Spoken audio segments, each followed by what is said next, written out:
Olá, esse é o ThalerCast, o podcast da Thaler sobre tecnologia, gestão, agilidade e outras loucuras. ThalerCast. E aí pessoal, boa noite, esse é o ThalerCast, o podcast da Thaler de desenvolvimento, design, agilidade e outras loucuras. Eu sou o Rafael Cáceres, sou o CEO aqui da Thaler, tô aqui também com o Sebas. E aí, beleza galera? Tudo bem? Estamos aqui de volta. Sebas, já conhece. Hoje a gente tem uma convidada especial para falar de um assunto muito polêmico e novo, que vai ser muito legal. É a Thaís. E aí, Thaís? Oi, gente, tudo bem? Obrigada pelo convite, feliz de estar aqui, né? Nos bastidores a gente estava falando, demorou, mas chegou, finalmente. Demorou, mas chegou. Massa. E a Thaís? Thaís, se apresenta aí pra gente, conta um pouquinho aí da sua história, como é que você chegou aí nessa posição agora de trabalhar com Product Ops. Boa. Que é o assunto, eu não falei, né? O assunto do nosso podcast hoje, Product Ops. Eu falei, só mantive o mistério, né? Então eu tinha falar um pouquinho de Product Ops. Eu descobri hoje que o pessoal chama de Pops também, né? Os íntimos. Prodops também, pode ser. Prodops, tem tudo. Mas vai lá, Thaís. Fala aí pra gente. Bom, acho que, assim, minha história veio muito do... Primeiro começando com projetos tradicionais, né? E aí questionando muito aquele mundo e tudo mais. Fui estudar depois de administração com ênfase em TI e produção cultural e acabei nesse meio tempo conseguindo trabalhar com software livre e desenvolvimento de projetos culturais, né? Então, consegui unir, né, tecnologia e cultura. Então, quando eu, conheci a comunidade de software livre, foi quando a agilidade, né, veio para minha vida, assim, de uma forma muito orgânica.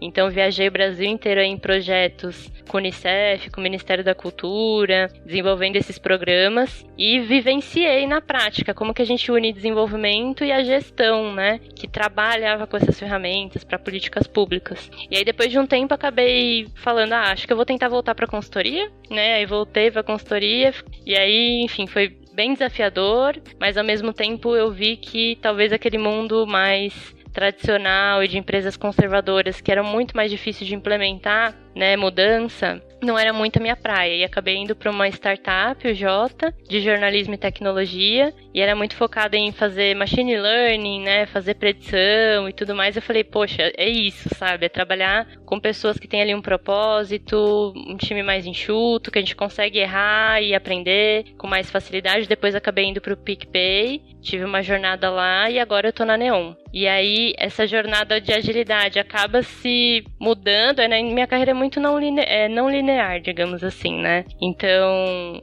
agora eu não esperava, por exemplo, estar nessa posição, porque quando eu entrei na Neon, entrei pra, enfim, trabalhar com agilidade, né? E aí, com as mudanças, naturalmente, fui para essa área. E hoje eu vejo muito propósito, porque no momento da empresa, né, e no foco que estava realmente no ano passado de olhar para eficiência operacional, entender que talvez a gente já tinha ali estruturado muito bem a agilidade, né? A gente tinha contratado uma consultoria um tempo atrás, tinha um modelo operacional que rodava bem já. Então, assim, foi feito um bom trabalho durante anos. Talvez era o momento, sim, da gente sair de cena e empoderar ali pessoas de produto, tecnologia, para conseguirem, né, fazer o dia a dia ali rodar. E a gente trabalhar em coisas que talvez a nossa skill fosse fornecer mais valor, né? Então, naturalmente, teve essa mudança. E aí o time é mais enxuto, obviamente, né, de Product Ops, mas a maioria que tá nesse time veio de agilidade, né? E tinha muito fit ali com o que a gente tem hoje de desafios. E aí, nesse paralelo, né, de mundo profissional também ajudo muito em comunidades, então a Agile Brasil, né, aí como organizadora, também board member da Agile Alliance Brasil, né, e tô também ajudando a comunidade de Product Operations, né, então sempre tento me conectar com comunidade, porque não adianta a gente estar no nosso contexto de trabalho se a gente pode, né, trocar tanto com pessoas que estão em outros contextos, porque talvez a gente nem vai vivenciar, né, então a gente pode aprender muito, então eu valorizo muito essa questão de comunidade, então também estou ajudando lá na Product Operations Brasil, e foi um resumão, então trouxe aqui um compilado do que estamos, não sei quais serão os próximos passos, mas acho que é muito abraçar a mudança, assim, e entender que é Product Ops, é agilidade, o ponto é, estou ajudando a entregar valor? Eu acho que é mais sobre isso do que talvez uma posição, um cargo. Legal. E você também tem um podcast, né? Também tenho, mas foi paralisado, na verdade, né? Foi paralisado isso, mas sim, quase chegou nos 100 episódios lá do Agile Girls, focado ali nas mulheres e sempre ter, enfim, mulheres na agilidade, contando suas histórias, né? Essa questão também pra mim é muito importante, né? De gênero. E foi paralisado, né? Porque, enfim, temos que limitar o WIP. Mas tá lá, tá pra toda história, quem quiser ouvir. Temos mais de 90 episódios lá. Sim, muito legal. Fica a recomendação aí. Daqui a pouco volta, né? O Thundercast também ficou uns 2 anos parado, eu acho, 2, 3 anos. É isso. A gente vai fazendo. Que legal, Thaís.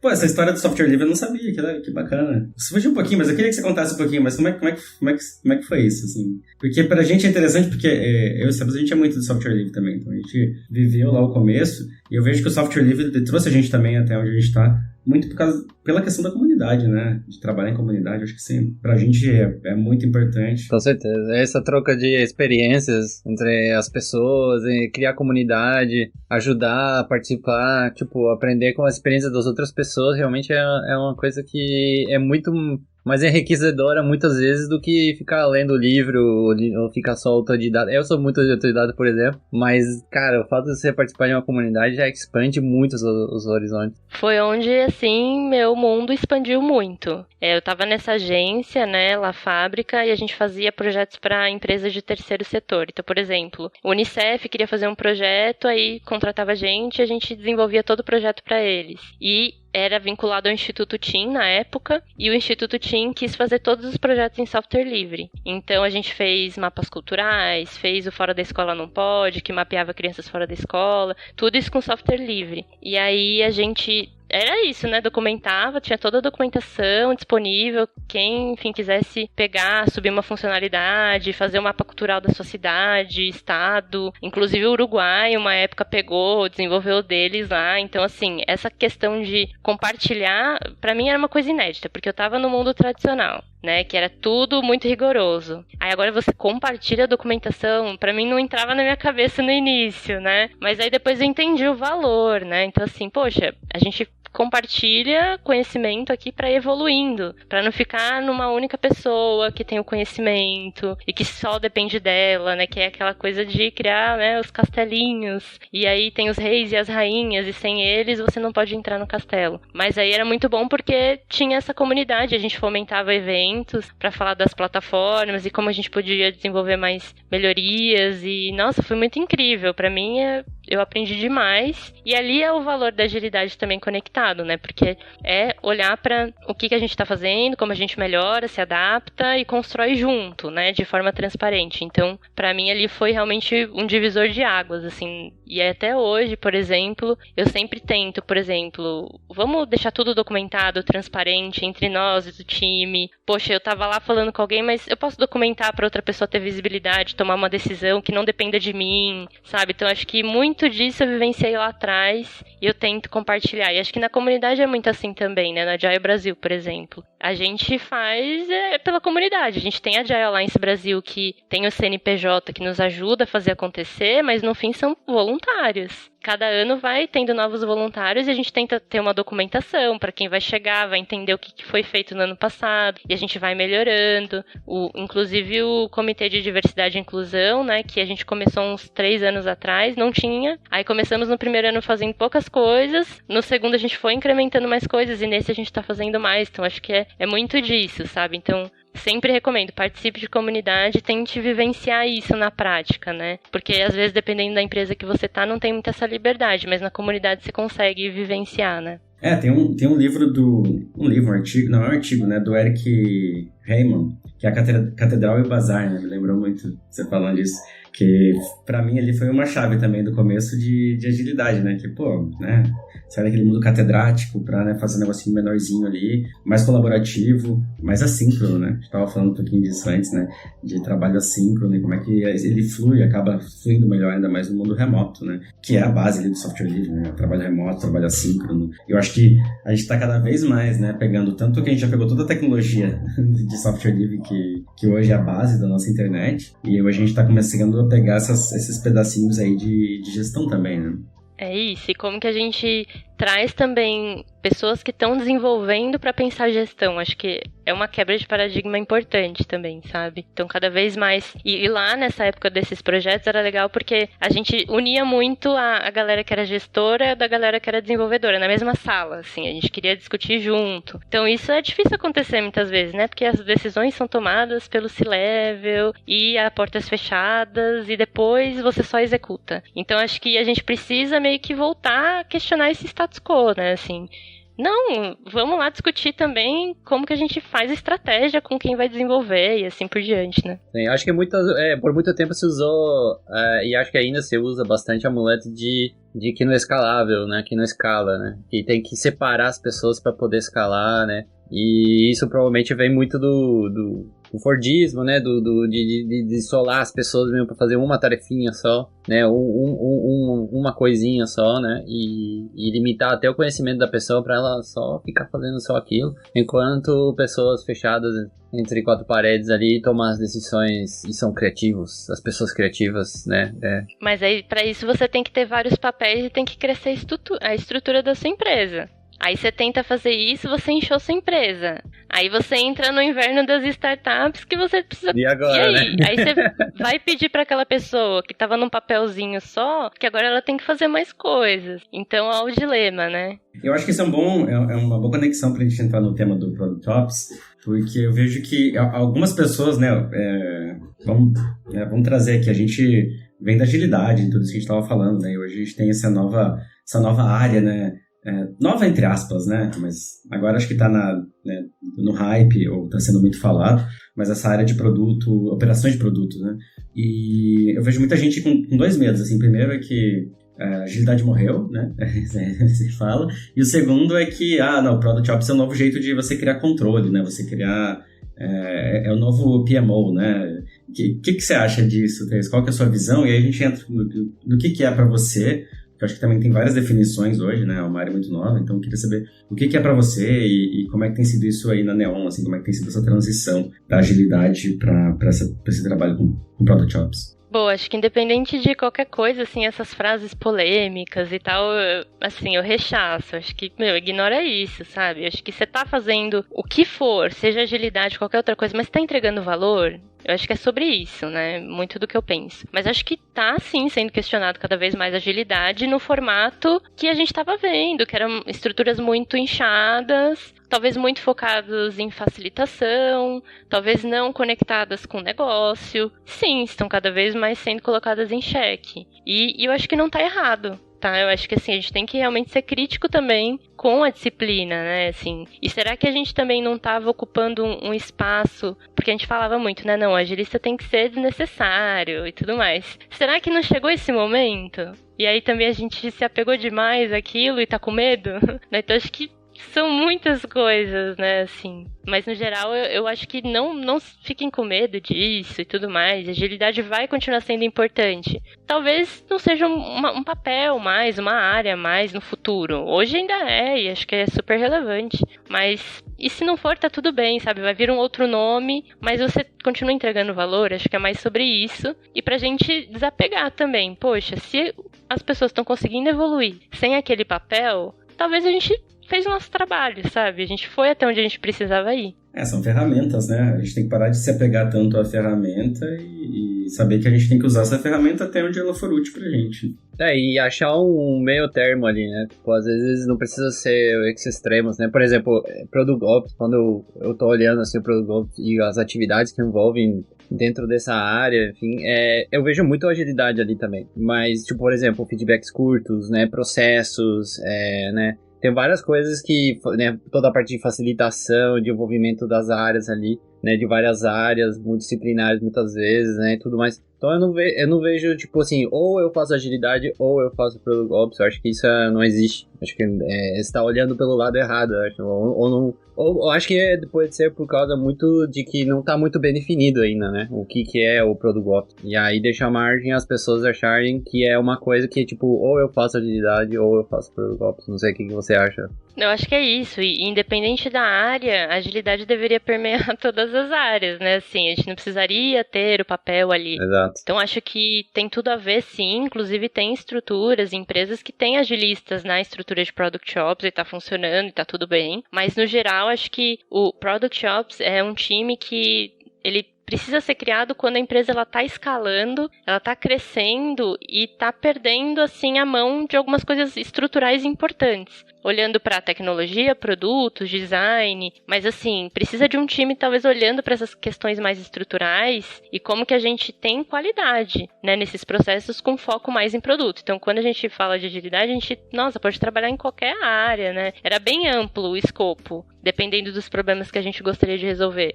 E quando a gente fala em produto, a gente já tá, o quê? Com foco maior. É produto, é Product Ops. Então, vamos olhar para as dores de produto, né? Então, acho que isso até ajuda a gente a ter um recorte de atuação mais forte, assim. Então, na Neon, como a gente tem trabalhado, né? Que no final de 2020, mais ou menos, assim, o próprio time de produtos sentia muita dor de falar de problemas estruturais, né? Então, poxa, precisamos de uma comunidade de produto aqui, a questão de dados. Então, começaram a se unir pessoas interessadas ali, como se fosse formar uma comunidade ali interna, de pessoas interessadas em falar e evoluir, né, nessa frente.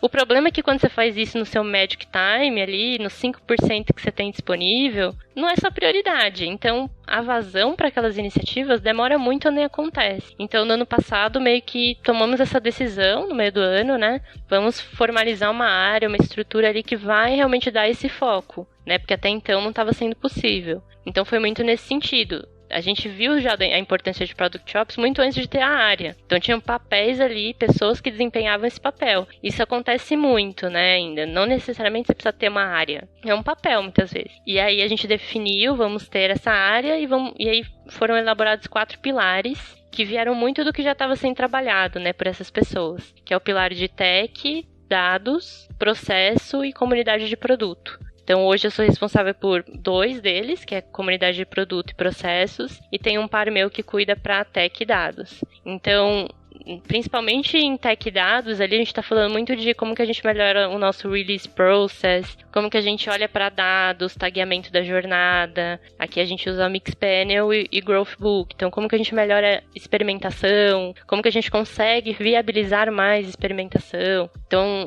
é muito isso. Em processos, a gente olha muito para gestão de portfólio. Aí teve um produto que a gente lançou aqui, que como a Neon é uma empresa regulamentada pelo Bacen, então a gente tem que olhar para riscos. Então a gente lançou um produto que ajuda na gestão de riscos de cada novo produto que a gente vai lançar. E também a parte de comunidade de produtos, né? Como que a gente fomenta semanalmente encontros e trocas e, enfim, criamos o guia de produtos, que é como que a gente faz produtos na Neon, como que é o jeito de fazer Neon produtos e com as dificuldades e com as coisas, enfim, que a gente consegue fazer bem. Então a gente está construindo ainda bem a muitas mãos, né? E muito com produtos dando feedback pra gente, porque é uma área nova. A gente precisa, primariamente, atender a galera de produtos que são os nossos primeiros stakeholders, mas nós temos outros stakeholders também. Então, essa tem sido a jornada aqui na Neon, mas como eu tô conectada com a comunidade de Product Operations Brasil, inclusive a gente fez uma pesquisa, que vai ser a primeira, sobre Product Ops aqui no país, que a gente vai lançar ainda nesse ano.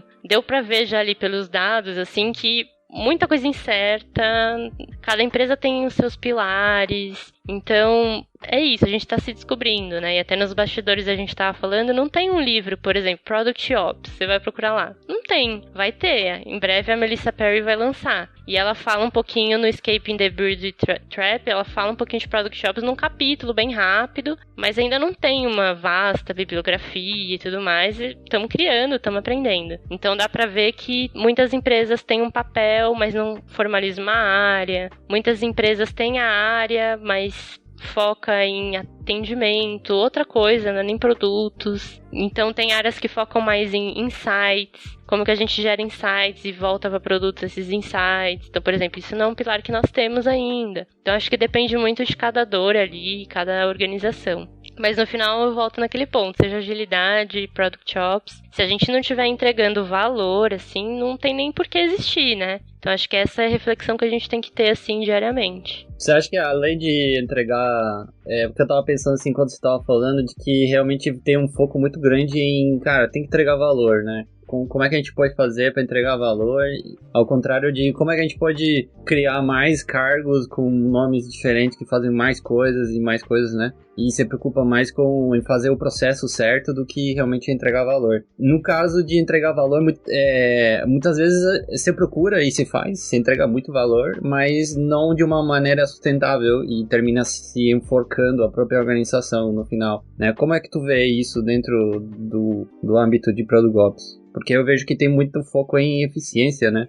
Mas eu vejo que tem que ter provavelmente tem uma preocupação também, né, em eficácia, né, em realmente fazer mais a coisa certa do que só ficar enxugando ali para que seja o mais enxuto possível, o mais rápido possível, né, e mais otimizado. Total, e é por isso que a gente tem justamente um papel, assim, inclusive agora, a gente está olhando para as principais iniciativas da companhia, a gente está ajudando a ter essa conversa de priorização, né, então a gente tem esse papel até estratégico nesse sentido, porque nós estamos nessa conversa, né, então como que a gente discute priorização, como que a gente discute as pessoas certas estão nos lugares certos, e eles estão conectados com os KPIs certos da organização, ou não, vamos despriorizar isso, não faz sentido fazer isso agora. Então, assim, nós estamos nessa conversa, né? Então, acho que estar nessa conversa é se comprometer que a gente precisa ajudar a chegar no lugar certo, né? Se a gente está falando sobre isso e fazendo uma priorização errada, nós estamos com essa corresponsabilidade, né? Então, eu entendo que participar disso e ajudar nessa gestão de portfólio, né, é fundamental para a gente conseguir, no final, gerar o valor que a gente precisa, né, e o impacto da empresa ser sustentável e atingir seus resultados. Mas quando a gente não tem essa responsabilidade, aí fica bem mais difícil justificar, sabe? E aí acaba ficando muito mais no palpável, em quem gosta daquela pessoa que tá naquele time, defende. Então, aí acaba ficando mais pessoal até, né? E não seria o caso, assim. A gente precisa de ter papéis e responsabilidades definidos e conseguir fazer a roda girar, né? Da melhor forma. Eu já vi pessoas falando, né? E aí, lógico, né, tem toda essa amplitude do que mas do gerente de produto ser mais essa parte estratégica e de priorização e pensar em eficácia e estratégia, né? E o Product Ops ser mais essa parte da eficiência, assim. Você concorda com isso? Como é que vocês estão fazendo aí dentro? Porque você falou agora de priorização, então vocês estão entrando também nessa parte estratégica junto, né? Como é que funciona isso para vocês? No final das contas, a gente, por exemplo, a gente monta estruturas para essas conversas acontecerem e a gente ajuda nas provocações. Mas no final, quem vai definir é quem está na posição ali de produtos e tudo mais. Mas a gente também não pode simplesmente montar um processo e não questionar nada e ficar que nem uma ameba, né? Não é essa a ideia. Mas no final é isso. Então, por exemplo, tem algumas questões aqui que a gente faz. Por exemplo, vamos tentar ter uma visão de portfólio e uma das partes é a visibilidade de roadmap. Então, vamos testar uma visibilidade de roadmap de várias tribos diferentes aqui no mesmo formato. Você continua tendo o seu formato aí do dia a dia, como você quiser. Você faz onde você quiser, no Miro, no Figma, no Excel, mas nessa visão aqui mais executiva, a gente vai usar esse formato. Que aí vocês podem dar feedback e tudo mais. Com isso, a gente gera o quê? Um artefato que todo mundo está colaborando e fazendo. A gente está fazendo roadmap review, né? Então, a cada semana, num contexto, a gente vai lá com algumas, enfim, com os times, eles apresentam e a gente tem discussões, gente. Estamos priorizando isso agora, vamos fazer isso depois, por conta disso.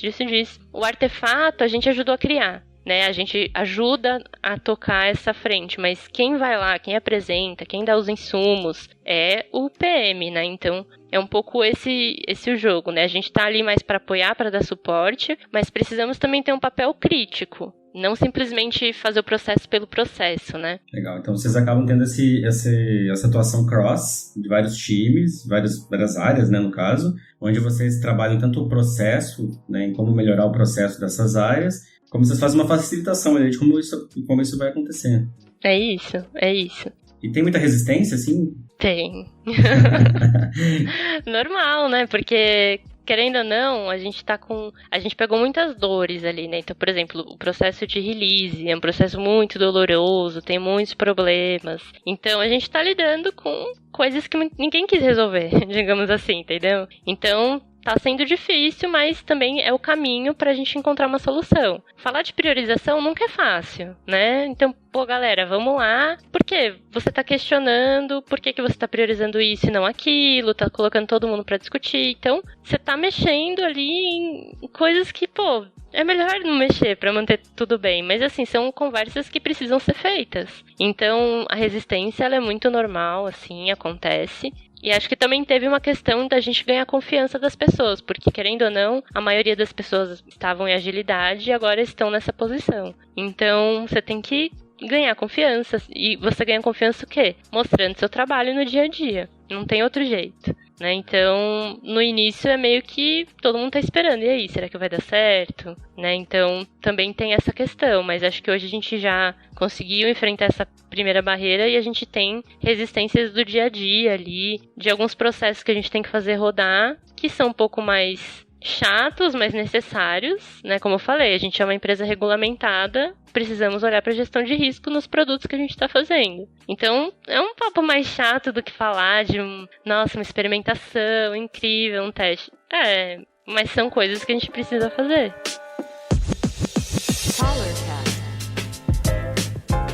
Eu vejo que vocês tiveram bastante coragem para fazer isso, né? Fazer essa mudança. E eu gostaria que você falasse um pouquinho mais de como é que... Você falou assim, a gente no passado tomou a decisão, assim, né? Como é que foi? Quem tomou essa decisão, assim? Vocês em grupo, o pessoal da agilidade mesmo falou, gente, vamos superar isso aqui. Eu falo coragem porque eu imagino que, assim, isso sim deve ter tido muita reação emocional, né? Com certeza teve. E eu vejo que é muito legal, assim, porque eu vejo um caminho para uma evolução, né? A gente aqui sempre na Thaler, a gente era criticado, assim, o pessoal falava, vocês não são ágeis e tal. A gente falou, e daí, né?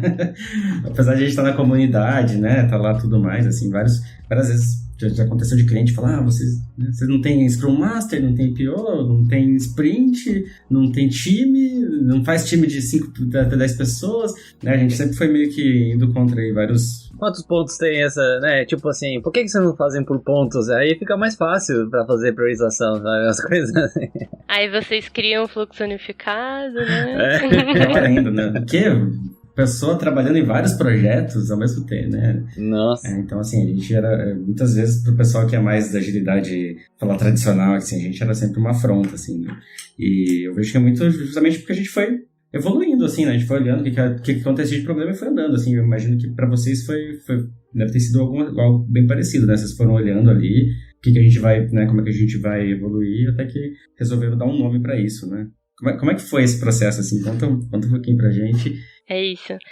Como eu tinha falado, foi uma coisa meio natural que os PMs já viam muita necessidade. Então, assim, já tinha muitas pessoas de produto querendo que a área fosse priorizada. Então, meio que uniu, assim, a oportunidade com o momento. Então, o momento em que estávamos tínhamos realmente uma estrutura de agilidade robusta, né, digamos assim, e a gente atuava lá no nível dos times, né, então tinha agilista no time, tinha agilista no nível tribo, tinha um agile manager que ficava ali nas unidades de negócio, então era uma estrutura bem robusta. E no momento que a gente enfrenta, né, dificuldades de ter que olhar para questão de eficiência operacional, e aí não foi só com agilidade, né, foi com todas as áreas, a gente precisou pensar em como a gente evoluía. E foi um processo de meses, né? Então a gente começou saindo do contexto operacional ali, subindo para um nível mais tático, então saindo do nível dos times e tentando fazer um processo em que a gente também dava ali conhecimento para os times seguirem a vida, não largar tudo e soltar.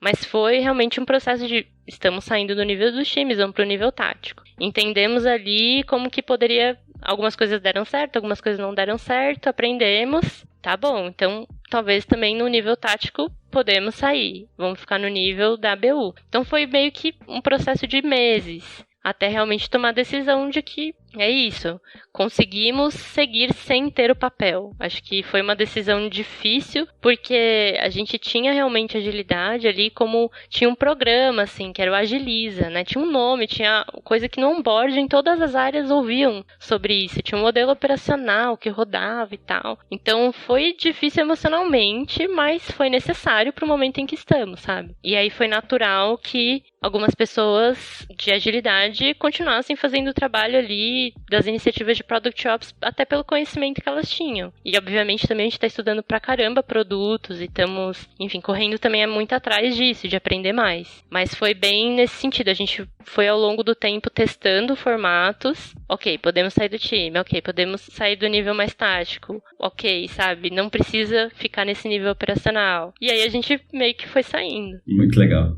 Qual é que você acha que tá sendo, assim, a coisa que você já tá vendo de impacto positivo, assim, que você já poderia passar, assim, pro pessoal que tá escutando, assim, falar, cara, como tipo, já deu pra ver algumas mudanças positivas, assim. Eu acho que uma das principais mudanças, assim, é parar de querer ficar se colocando em o papel tal faz isso. Uhum. Meu, vai lá e resolve o problema, entendeu? Acho que essa foi a principal mudança, assim. É, muito bom. Tipo, meu, beleza, tá, seu cargo é tal, tem que fazer isso, vai lá e faz, entendeu? Então, acho que essa mudança cultural foi a principal coisa pra mim. E como a gente precisa documentar o que a gente faz pra dar possibilidade de outras pessoas tomarem decisão e participarem, colaborar. Então, acho que isso foi o principal. Então, assim, realmente, não precisamos mais desse papel lá. E tá tudo bem, porque as pessoas estão conseguindo seguir. Elas estão empoderadas e estão entendendo que precisa ser feito e vamos lá. Então, acho que essa foi a principal mudança. E aí vem com aqueles questionamentos, né? Teve uma palestra do Agile Brasil que eu fiz no ano passado, e aí eu levei, né? Eu tirei uns prints das vagas do Netflix e tudo mais de umas big techs que eram vagas de PM, de vagas tech e tudo mais, e tava lá, agilidade, pedindo agilidade. Tava pedindo ali, sabe? Então, assim, não é mais um papel, talvez, um cargo, mas é uma disciplina esperada de todos os papéis ali que estão querendo trabalhar com tecnologia, entendeu? Então, Exato. é isso, gente, vamos aceitar. Pode ser doloroso no início, não tô falando que foi fácil, tá? Foi bem difícil.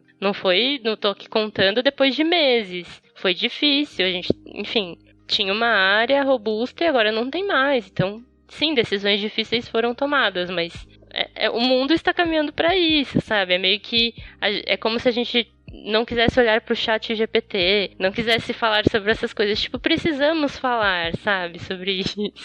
Se adaptar, né? A gente fala é isso que eu ia falar. A gente fala de adaptar a mudança, mas aí na hora da gente se adaptar à mudança, a gente fala, não, pera aí, não é bem assim, né? Quero me adaptar, mas não perder minha agilidade aqui, meu. Mas é difícil mesmo, né? A gente fala, mas na hora de mudar, ninguém quer. Todo mundo quer ficar no seu conforto e tal. E é o natural, né? A gente é naturalmente resistente à mudança, né? Então, é muito... Se todo mundo tá ainda falando sobre que as coisas são feitas de um jeito, né? Tipo, ainda tem gente falando, vamos fazer o modelo Spotify, sei lá, né? É isso. Imagina o Product Ops que não tem, né? Isso aí é uma coisa que o Celso sempre fala, né, cara? A gente é resistente à mudança que a gente não conhece. Sim. Principalmente, né? Se você ganhar na loteria, você não vai ser resistente a essa mudança, né? É verdade. É bem isso, né? O que é a favor de mim, beleza, agora... E você entrou um pouquinho... Eu queria fazer essa pergunta, assim, quais são os melhores... Né, é difícil falar de melhores práticas, assim, mas o que vocês estão vendo, assim, de trabalho, mais, assim, para passar pro pessoal aqui, assim, do dia a dia mesmo, assim, o que vocês têm feito, pelo menos na tua área, né, que é mais de processo, essa comunidade de produtos, assim, o que você vê que mudou, né, do que vocês faziam antes para agora e que teve um impacto legal, assim, mais prático? Eu acho que muito ter essa proximidade com o time de produtos. Então é como se eu conhecesse algumas pessoas, mas agora eu tô bem próxima delas. Eu sei mais das dores, eu tô ali no dia a dia acompanhando. Então acho que esse foi um ponto importante. Acho que outro ponto foi começar também a pesquisar como o produto está sendo feito no mundo. Olhar para a carreira de produtos, Leather, o que outras empresas têm, sabe? O que estão inovando em produto. Então começar a meio que se aprofundar mais nisso também. Foi algo que naturalmente aconteceu. E acho que também veio uma questão de se abrir para novos conhecimentos mesmo. Então, por exemplo, no pilar de dados e tech, muitas vezes está entrando numa parte bem técnica mesmo, sabe? Que não necessariamente antes a gente fazia. Então, até questões de daqui a pouco ter que codar, fazer alguma parte aqui, porque a ferramenta que a gente está usando para testar faz sentido, né? Então, eu acho que essa parte, assim, mudou bastante, né? Mas, no geral, acho que outras empresas também têm usado bastante essa questão de insights, né? Até a RD Station lá com o Dudu Magalhães, eles têm um pilar que é insights. Então, como que a gente olha para os dados e não só olha e tudo mais, a gente gera insights para levar para a galera de produtos tomar decisão, né? Então, isso acho que é algo bem legal que eles estão fazendo, eles estão bem mais maduros nesse sentido, e é algo que eu acho que vejo um potencial da gente fazer também, sabe? Então, a gente está ainda criando as fundações, digamos assim. Então, como que a gente consegue colocar as principais iniciativas que a gente está tocando são coisas muito da fundação, de deixar a casa em ordem para a gente passar para um outro nível. Então, acho que daqui a pouco a gente vai estar falando de umas iniciativas mais além, assim, porque a gente já construiu o básico, sabe? E acho que em agilidade era muito, às vezes até enxugar gelo em alguns momentos, porque você tinha que entrar num contexto que muitas vezes se desfazia logo, porque a mudança de estrutura aqui é constante. Então você tem que começar o seu time lá do zero, né? Então criar os processos, estruturar o time, fazer o time rodar, e aí o time se desfaz, vamos lá, volta a fazer os processos, sabe? Tipo, é um ciclo que muitas vezes é enxugar gelo mesmo. E é importante, é um trabalho importante, tá? Não tô querendo dizer, mas eu tô justamente fazendo uma análise do que eu vivi também, né? E não só aqui, em outros lugares. Que é um trabalho que muitas vezes você vai lá, é de mudança, né? Gestão de mudança. Você explica que é importante, as pessoas não veem valor, aí você vai tentando fazer pequenos experimentos. Mas é um trabalho de formiguinha, né? Pra você conseguir mudar um ecossistema, assim, é bem difícil. Então, eu acho que isso também muda, porque a gente não tem mais essa questão de, sabe, ficar ali no dia a dia dos times, a gente vai por iniciativas. Então, o que precisar fazer para essa iniciativa a gente vai fazer, mas não necessariamente ficar colado na estrutura, né, das tribos, dos times. E o que seria uma iniciativa, por exemplo? Por exemplo, tem uma iniciativa que é o passaporte de produtos que a gente criou. Antes tinha uma área de 21 pessoas que acabavam fazendo essa parte de análise de riscos. Então, por exemplo, o PM não fazia isso porque tinha uma pessoa ali no time que olhava para riscos e falava com outras áreas e tudo mais. Essa área foi descontinuada, então a gente criou um processo para que o próprio PM consiga fazer essa análise que é o trabalho do PM, né? Então, assim, você vai lançar um produto, você olha para os riscos que esse produto tem.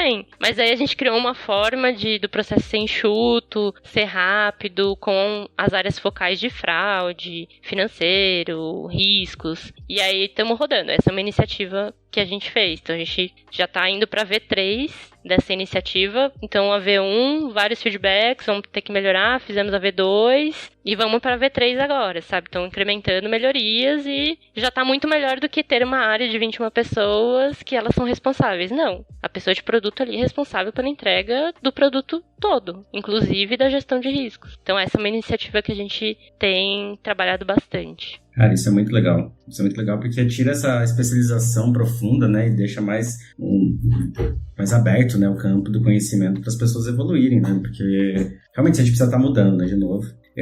Tem um caso que eu sempre conto daqui da Thaler, que o pessoal sempre se apavora, assim, que a gente, em certo momento, a gente acabou com a área de QA aqui dentro. A gente acabou com a área de QA, na verdade, não com a área de QA, a gente acabou com, né, no board, tiramos a coluna de QA, e agora não tem mais, né? E quem fazia o QA na época, o Valmir, você tá escutando aí, Valmir? Um abraço. Ele virou um test coach, né, da galera, por quê? Porque a gente falou, cara, o dev tem que saber testar, né? Essa ideia de que tem um tester faz com que o quê?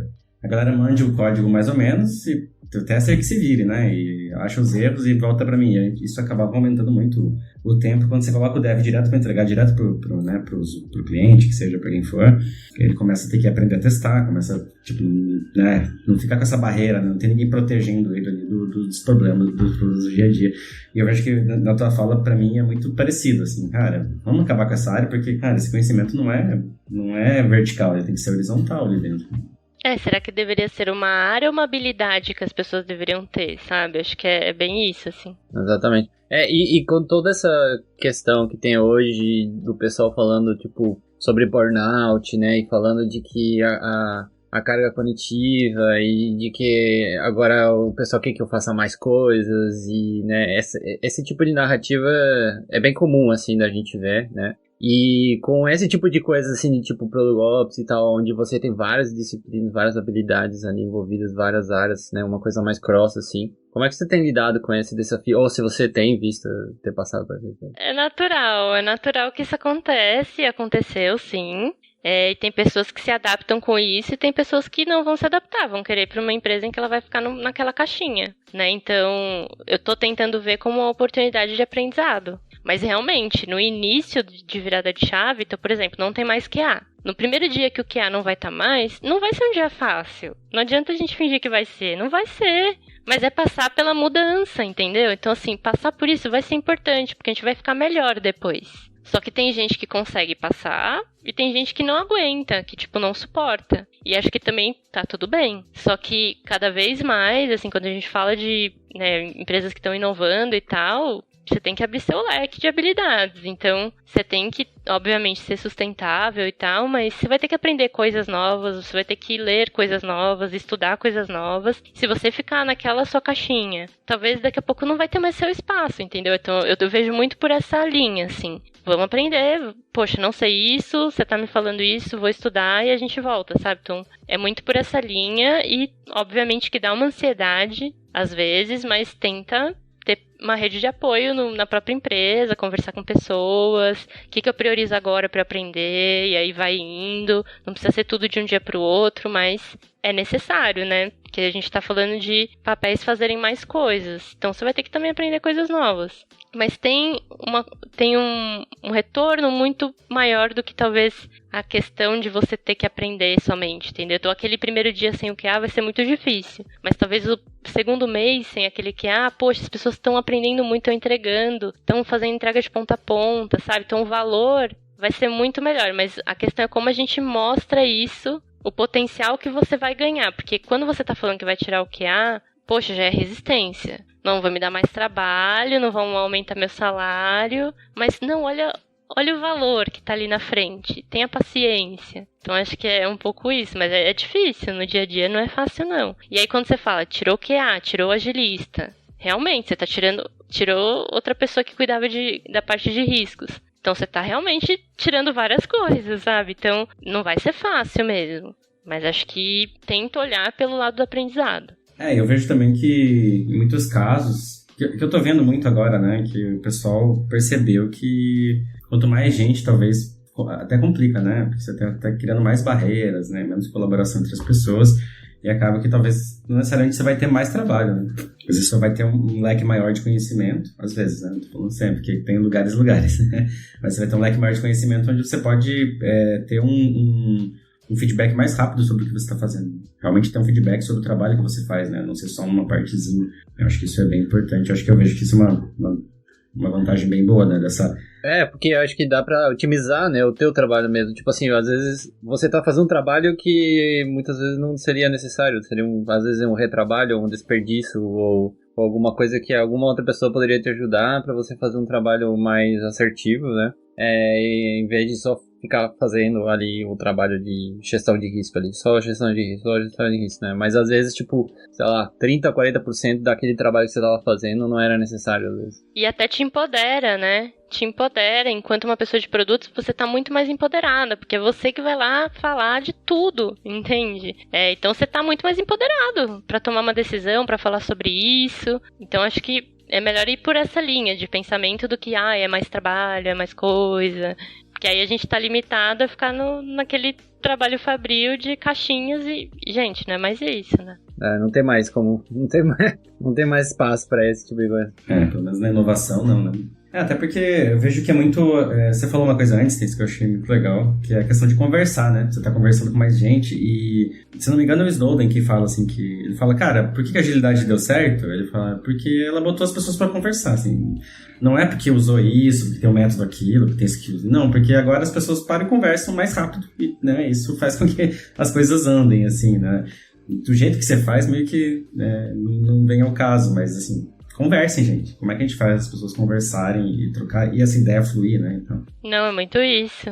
E conversarem não só no síncrono, mas no assíncrono também, sabe? Então, é como que a gente, num documento, vai trocando, comentando, evoluindo, não precisa de 1000 reuniões. Como que a gente se torna mais eficaz no dia a dia de trabalho mesmo, sabe? Então, é isso, assim, acho que o trabalho do conhecimento cada vez mais não vai mais suportar esse desperdício. Porque é isso, a gente tá cada vez mais com o dinheiro tá na risca ali, né? Menos investimento, talvez isso mude daqui a pouco, mas hoje é o cenário. Então a gente não pode jogar dinheiro no lixo. E o tempo é dinheiro, né? Assim, o tempo que a gente gasta numa reunião com 30 pessoas, qual que é o custo de coordenação disso, entende? Não dá, assim. Não, e muita gente tá ali porque tem que estar, porque tava na agenda e foi lá e participa. Não tá nem com câmera ligada, tá lá fazendo outra coisa, sei lá. Exatamente. Só tem medo de dizer, gente, eu não sou útil aqui nesse momento. A gente faz muita reunião assim, às vezes com clientes que tem 40 pessoas num Zoom, 3 falando, precisa, né? A gente fala muito aqui sobre o síncrono, assíncrono e síncrono, né? Que é conversa, entende, aí vai, trabalha síncrono para resolver o problema e depois decide aí síncrono, né? Então, assim, a gente precisa aprender a fazer isso, né? Tanto que no mundo remoto, cara, trabalhar síncrono é tudo, né? E o pessoal que fala muito de não, tem que ser presencial, tudo é porque, beleza, tem gente que tá trabalhando ali só com estratégia, ou só trabalha fazendo reunião o dia inteiro, beleza, né, com aquelas pessoas e tudo mais, mas quando a gente vai abrir um pouco mais o leque, cara, é isso, assim, a gente precisa ter o tempo pra formular as coisas, né? Sim, e até reunião estratégica assíncrona funciona também, gente, acho que... Funciona também, com certeza. Acho que muita essa ansiedade, né, tem que ser agora, né, tal, não vejo que isso precisa. Eu ia falar que justamente essa comunicação das pessoas se conversarem depois termina se refletindo no produto, né, no software no final. Tem aquela lei de Conway, né, que nos faz lembrar o tempo todo disso, né, de que a estrutura das comunicações, né, da comunicação da tua organização vai refletir no resultado final do sistema que você está desenvolvendo. Então, se você tem uma estrutura ali que é lenta, cheia de ruído, pessoas sem interesse de entender e tudo mais, cara, isso vai se refletir em software que ninguém usa, né, software sem motivo, né, sem propósito mesmo, né, ele só está lá porque estava no requisito, né, mas não teve nenhum questionamento de eu tô vendo que a estratégia tá indo pro outro lado, será que eu preciso fazer essas 10 demandas aqui, essas 10 features que estão aqui, né?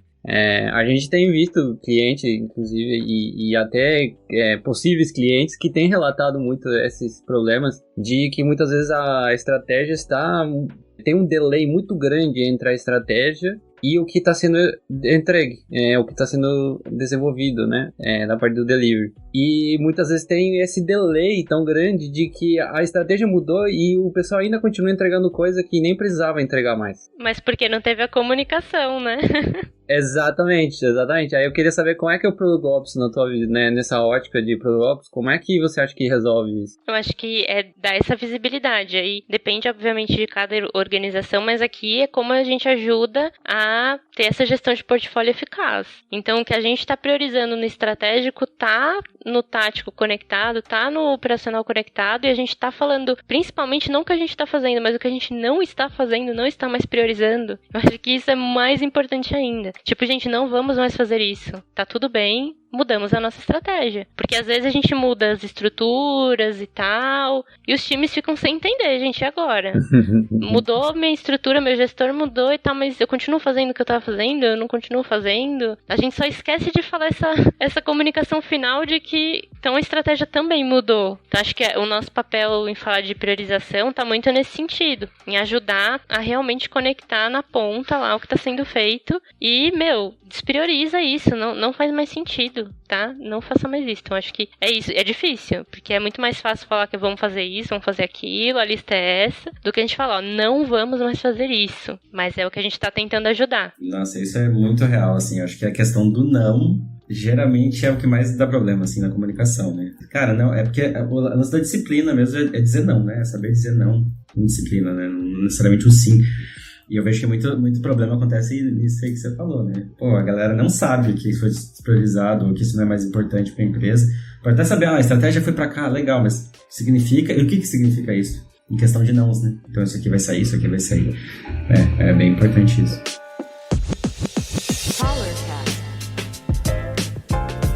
Eu acho que assim, só pra gente encaminhar pro nosso final, estamos chegando no fim... Queria falar primeiro uma coisa rápida, que é o que todo mundo gosta, que adora, é ferramentas. O que vocês têm, né, O pessoal sempre adora uma ferramenta. É. O que você vê que as ferramentas padrões, assim, para alguém que está trabalhando com Product Ops? É planilha? Que tem alguma coisa? Você falou de Mixpanel antes. Ou práticas, né? Tipo assim, práticas como ferramenta. Práticas e ferramentas, stacks. Olha, a gente continua usando Gira. Tá? Uhum. Para organizar várias coisas. Mas a gente, para olhar para jornada, dados, é o Mixpanel que a gente está testando, mas tem outras ferramentas também. Tem o Growthbook, que também a gente está usando para experimentação. É um software livre.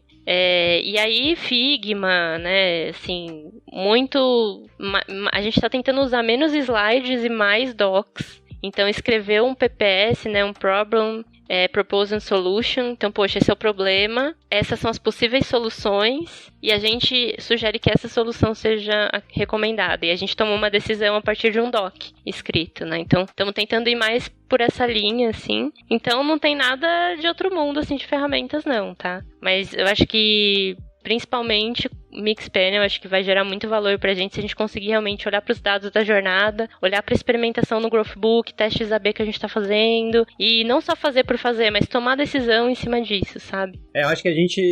Essa é uma coisa que eu li no livro do Jeff Payton, do Story Mapping, que ele fala muito dessa coisa da gente parar de criar tanta paixão em cima da ideia que a gente tem de que vai dar certo, né? Daquela coisa de tipo, nossa, se a gente fizer essa feature, agora a gente vai, cara, isso aqui vai revolucionar, agora o cliente vai amar, cara, é isso, é só essa feature aqui todo mundo vai amar, né? Aí o pessoal faz e não muda nada, tipo, não nada, ninguém não aumenta nada, né? E também porque às vezes são muitas features que estão sendo adicionadas ao mesmo tempo e não tem como saber muitas vezes o que realmente está mudando, né? E quando você passa a adotar, que você estava falando muito de experimentação, acho que se a gente passa a ter mais uma abordagem mais de experimentar, a gente se desapega um pouco mais, né, dessa paixão que a gente tem daquela mega ideia, né, e a gente passa a estar mais aberto a novas descobertas que a gente nunca imaginou, mas através dos dados a gente consegue trazer insights que nos dizem, cara, na verdade aquele botão lá, o cliente não quer, o que ele quer na verdade é que você já faça isso por ele, tipo,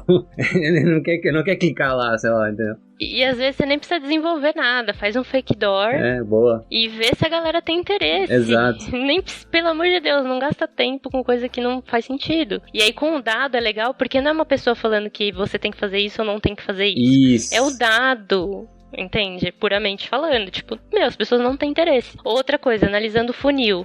A pessoa não consegue nem logar no aplicativo. Então, o problema tá lá. Entende? Tipo, não vai adiantar você fazer uma funcionalidade. Resolve isso. Entendeu? Então, acho que é um pouco ter essas conversas que, às vezes, parece um pouco distante, né? Porque a gente tá tão fixado naquela funcionalidade, naquela coisa que a gente nem vê. Nem olha pro NPS e vê que, a principal reclamação do cliente é que ele não consegue logar. Não consegue fazer o reset de senha, sei lá. Então não vai adiantar a gente criar uma nova feature. Exato. Nossa, um novo produto ele não entra, entendeu? Então, enfim, acho que é mais nessa linha. Passei por isso esses dias com uma ferramenta, não conseguia logar de jeito nenhum. Conseguia me cadastrar, né? Mas era linda, tudo era lindo, mas não conseguia me cadastrar. É tudo perfeito, mas você não consegue usar o produto. É interessante trazer essa visão, porque a gente precisa muitas vezes ter uma visão mais sistêmica do produto, né? E não só de uma área ou só de um pedaço, né?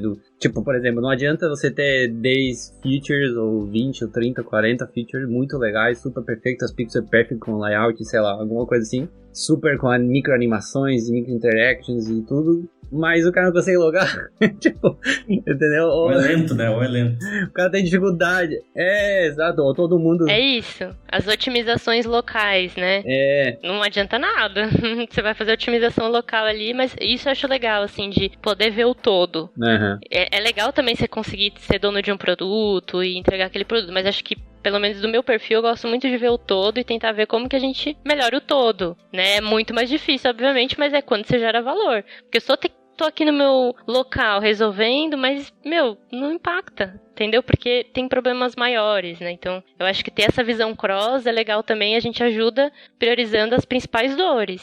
E até falando, gente, não dá pra ir por essa linha porque vocês estão vendo isso aqui, né? E trazer essas discussões. Tem uma ferramenta que a gente tem falado bastante, que é o Event Storming, que acho que pode ajudar nesse campo aí de entender o big picture, assim. Inclusive tem um formato do Event Storm que justamente ajuda a entender toda essa jornada de uma visão mais sistêmica e começar a identificar em que lugares está dando mais problema e começar a iterar a partir desses pontos de evolução, né?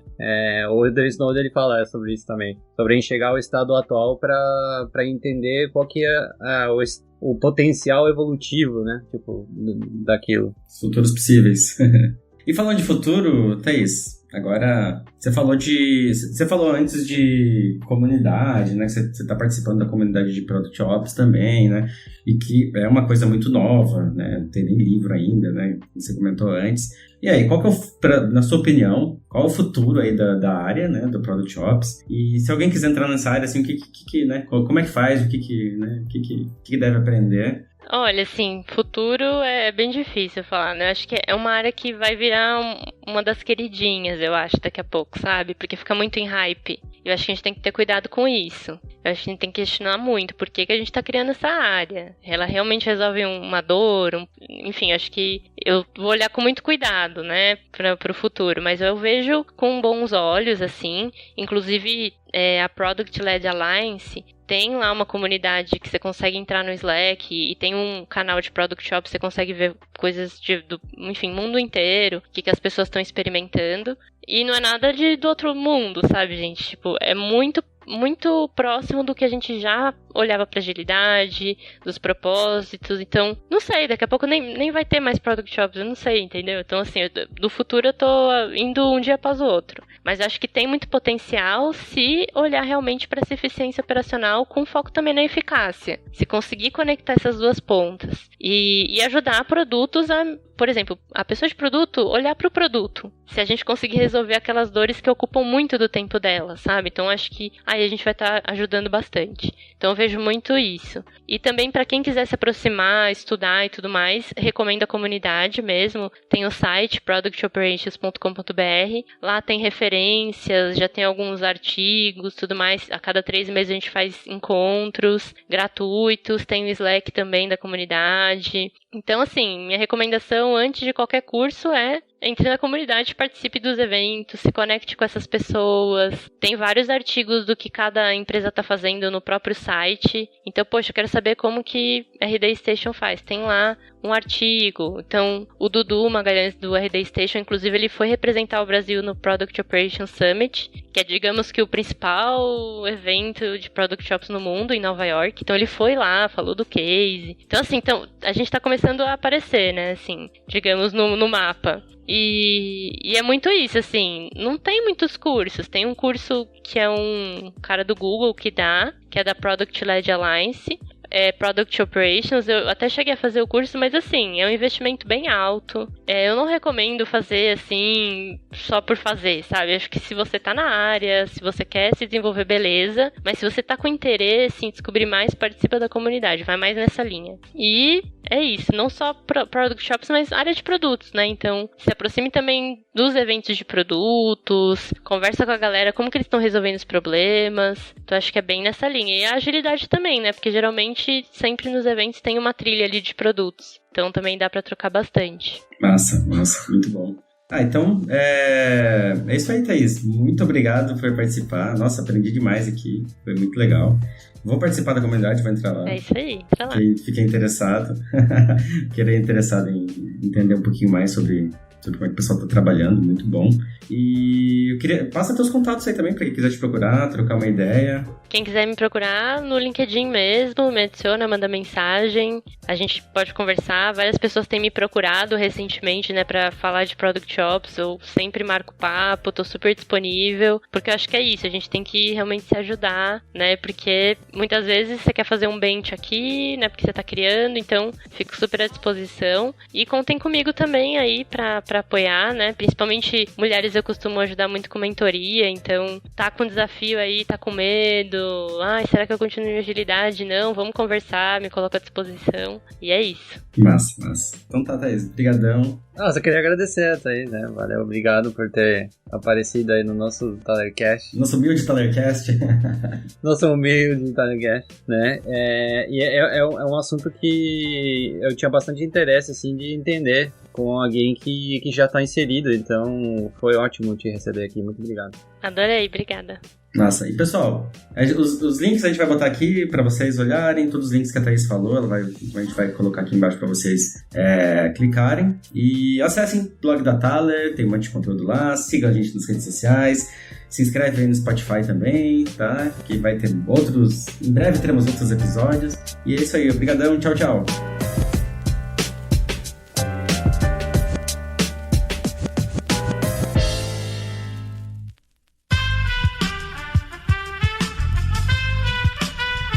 Esse podcast foi editado por Aerolitos Edição Inteligente.